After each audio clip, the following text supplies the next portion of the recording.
Bonjour à tous, dans cette vidéo, on va voir, en tout cas éclaircir la définition de la limite infinie, la limite à l'infini, pardon, d'une fonction, et surtout l'appréhender en parallèle avec la définition que vous aviez vue sur la limite d'une suite, parce qu'on a travaillé d'abord sur les limites de suite et qu'ensuite on passe aux limites de fonction et vous allez voir qu'il y a de grosses similitudes. Alors, petit rappel, déjà pour la limite d'une suite, premier type de limite, une limite infinie. C'est-à-dire, qu'est-ce que ça signifie? Que la limite de un quand n tend vers plus l'infini est égale à plus l'infini.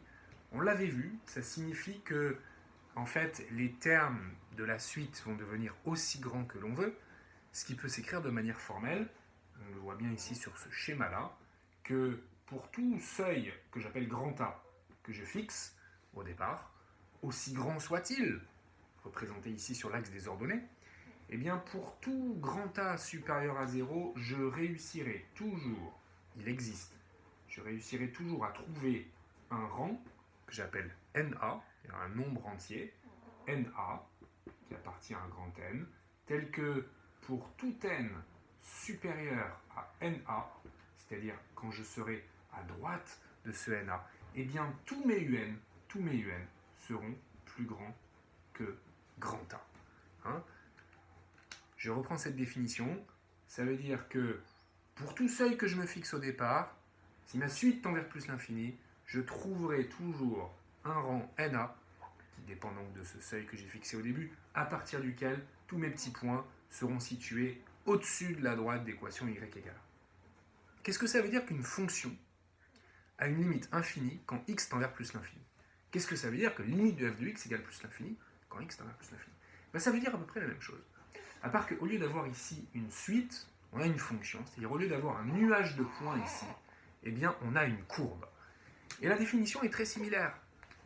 C'est-à-dire qu'on a besoin de se fixer un seuil au début, pour tout A strictement positif. Il va exister cette fois non plus un rang, mais une abscisse, que je vais appeler XA, un peu comme NA. Elle dépend du seuil que j'ai fixé au départ, donc je l'indexe, ce petit x avec un A, c'est-à-dire que je lui mets grand A en indice. Il existe un XA, qui cette fois n'est pas un entier mais un réel, à partir duquel, pour tout x plus grand que ce xa, c'est-à-dire quand je suis à droite de ce xa, eh bien j'aurai tous mes f de x, c'est-à-dire toutes les ordonnées des points de la courbe qui seront tous plus grands que a. Ce qui signifie qu'à partir de ce xa, à droite de ce xa, eh bien ma courbe sera située entièrement au-dessus de cette droite-là. Donc le lien qu'il y a entre les deux, il est évident, et les seules différences qu'on va aller chercher, c'est que ici, on a besoin de trouver un rang entier à partir duquel il se passe quelque chose. Là, c'est pas un rang, c'est en fait une abscisse, donc c'est un nombre réel. Et puis, à partir de ce rang ou de cette abscisse, là, c'était les UN, c'est-à-dire tous les points qui étaient au-dessus de la droite. Là, en fait, c'est toute la courbe qui va être au-dessus de la droite. Voilà pour les similitudes qu'il y a entre la limite d'une suite et la limite d'une fonction, et je précise, la limite infinie d'une fonction. Et ça se passe bien sûr quand x tend vers plus l'infini. Il y a aussi des choses très similaires qui se passent entre la limite finie d'une suite et une limite finie d'une fonction quand x tend vers plus l'infini. Là aussi, c'est à peu près la même chose. Rappelez-vous, pour une suite, qu'est-ce que ça veut dire qu'une suite a une limite finie? Qu'est-ce que ça veut dire qu'une suite converge vers petit l, nombre réel? Ça veut dire que pour tout epsilon, aussi petit soit-il, petit epsilon, il faut l'imaginer comme quelque chose de très petit, une petite distance. Pour tout epsilon que je me fixe au départ, je suis sûr de trouver un rang que j'appelle n epsilon, appartenant à grand N, tel que pour tout n supérieur à ce rang n epsilon, eh bien, la distance entre un et l sera plus petite que epsilon. C'est-à-dire, en d'autres termes, que pour toute petite distance que je me fixe dès le départ, eh bien, je réussirai toujours à trouver un rang à partir duquel tous les points qui représentent ma suite seront situés dans une petite bandelette qui est autour de elle, aussi fine que je le souhaite, en ayant fixé mon epsilon au départ. Ça se voit très bien ici, tous mes points finissent par rentrer dans cette petite bandelette. Si je choisis une bandelette encore plus fine au départ, avec ici du rouge qui est encore plus près du noir, eh bien je réussirai à trouver un rang, il sera un peu plus loin certainement, tel qu'à partir de ce rang-là, tous mes points soient situés entre les deux bandelettes. Pour une courbe, pour une fonction, c'est la même chose. Qu'est-ce que ça veut dire que la limite de f de x quand x tend vers plus l'infini est égale à petit l nombre réel?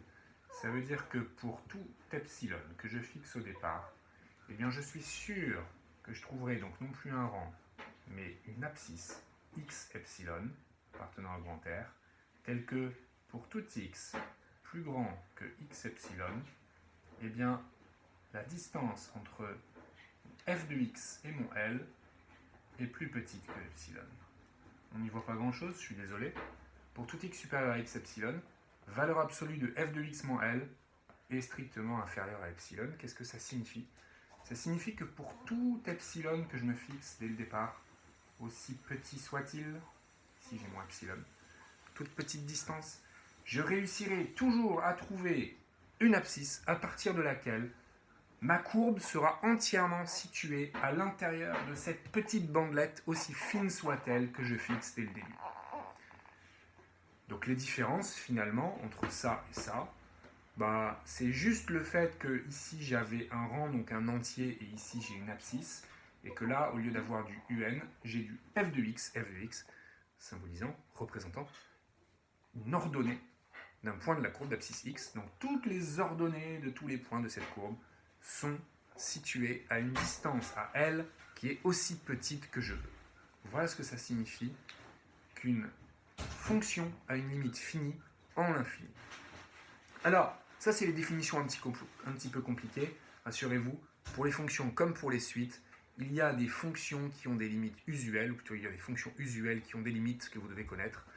Et donc, des fonctions comme la fonction carrée, la fonction racine carrée, la fonction inverse, eh bien, on va ensemble apprendre, justifier un petit peu, hein, démonstration de cours, mais ensuite vous aurez le droit, bien sûr, de sortir les limites qui seront dans votre cours sans repasser à chaque fois par la définition avec les epsilon ou avec les seuils de Randall.